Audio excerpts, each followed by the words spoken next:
உலகத்தோட வெப்பநிலை வந்து ஜாஸ்தி ஆகும் போது என்ன ஆகும்னா இந்த ஐஸ் கட்டிகள் எல்லாம் வந்து ஜாஸ்தியா உருக ஆரம்பிச்சிடும். அப்ப என்ன ஆகும், தண்ணி ஜாஸ்தி ஆகும். இந்த தண்ணி எல்லாம் ஜாஸ்தி எங்க போகும், திருப்பி கடல்ல போகும். கடல் மட்டம் உயரும். கடல் மட்டம் உயர்ந்தா என்ன ஆகும், நம்மளுக்கு வேப்பர் ஆகிற, அதாவது நீராவி ஆகிற நீரும் வந்து ஜாஸ்தி ஆகும். அதுவும் வந்து ஜாஸ்தி ஆகும். சேம் டைம் கடலோரில் உள்ள மக்கள் எல்லாமே வந்து பாதிக்கப்படுவாங்க. ஸோ இந்த மாதிரி இது வந்து ஒன்று தொடர்பு இருக்கு, ஒன்று ரிலேட்டிவா இருக்கு. இப்போ இதனால என்ன, அதிகபட்ச மழை பெய்யும், அதிகபட்ச வெயில் அடிக்கும், அதிகபட்ச குளிர் அடிக்கும். இது எல்லாமே நேச்சுரல் ரிசோர்ஸஸ் வந்து கம்ப்ளீட்டா வந்து மாத்திரும். ஸோ இதனால வந்து பார்த்தீங்கன்னா கோடிக்கணக்கான மக்கள் வந்து பாதிக்கப்பட்டு இருக்காங்க.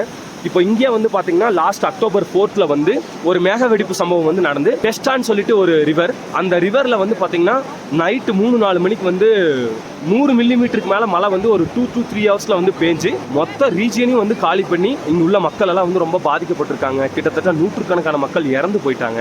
ஸோ மக்கள் ரொம்ப ரொம்ப முக்கியமான விஷயம், இந்த மாதிரி பேரழகான இயற்கை